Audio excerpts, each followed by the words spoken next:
Hey guys! I hope everyone's having a great start to November so far. The stuff that you just saw earlier in the video was all recorded in like mid-October, and I kind of had a larger plan for what I was going to do with the rest of that video, but it got away from me. October was so hectic and so stressful, and I just did not have time ever to really pick up this camera again. And so everything that I was planning to do in that video just kind of went out the window before I even knew it.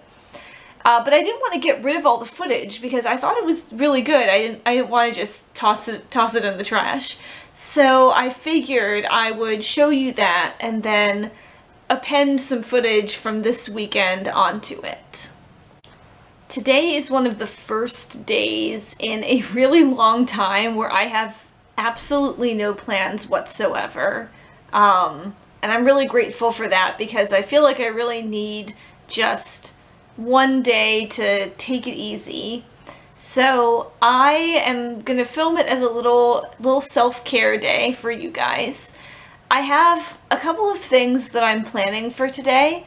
There are 3 things that I want to do that are at least somewhat productive. So I want to do the dishes, I want to take out the trash, and then I brought one assignment home. We've just started a new quarter, a new term, so I only have one assignment to grade. And normally I would be saying it's okay, give it a couple days, leave the work at work. But it is a 5-point assignment that is like a practice and prep assignment. So it's 5 points, and you either did it and you get the 5 points, or you didn't do it and you get 0 points. So I figured I could just check those off really quick. The reason that I feel okay adding those 3 productive things to my self-care day is that I am pretty sure that doing all 3 of those combined will take me maybe half an hour. So half an hour of my time to productive stuff, and then after that the rest of the day is mine and I can do whatever I want. I'm actually in a little bit of a reading slump right now. So let me put this tea down. We all know me. I'm gonna knock it over. This is the book that I'm supposed to be reading right now, Grey Warren by Maggie Stiefvater. It's the 3rd book in the Dreamer trilogy. You saw it in my TBR video recently, I'm pretty sure.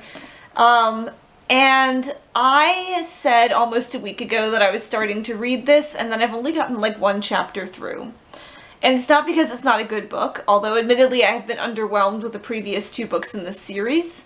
I think it's partially that it's the last book in the series and I'm not ready for it to end, but also just because of all of the stuff that I've been, trying to get together in my life, I have just not had the brain space to officially start this book. Every time I sit down to read it, my brain decides it's too tired. It's like, not today.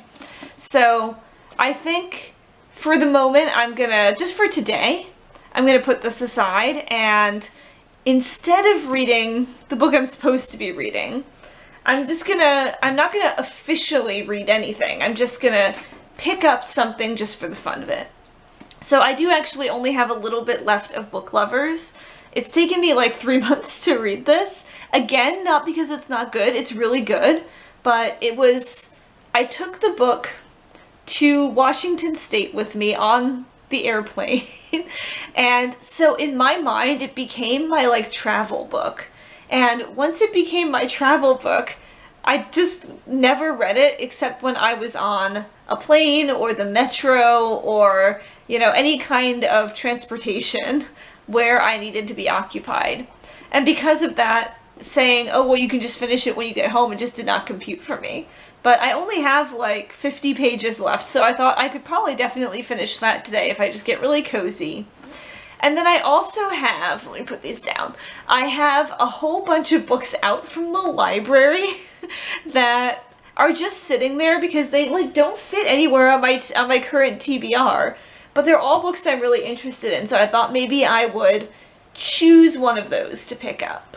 So here are options.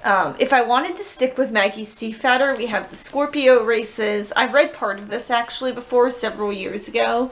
This is a sort of fantasy story about the Irish like legendary water horses, the Kapalishka, which are these fearsome horses that come out of the water, and this is about a high-stakes, deadly horse race that happens every year in November. So it's a very timely, very autumnal book. We have Boyfriend Material by Alexis Hall, which is a contemporary queer romance. We have The Queer Principles of Kit Webb by Cat Sebastian, which is a historical queer romance. We have The Book of Three by Lloyd Alexander. Lloyd Alexander is the same person who wrote Westmark, which are some of my favorite books, and I reread them for the 85th time earlier this year. This is his more famous series. I've never read it. It's a middle grade fantasy. So I figured I'd get the first book out and see if I could get myself into that. You know, God knows I don't need a new obsession right now, but who knows, it might just happen.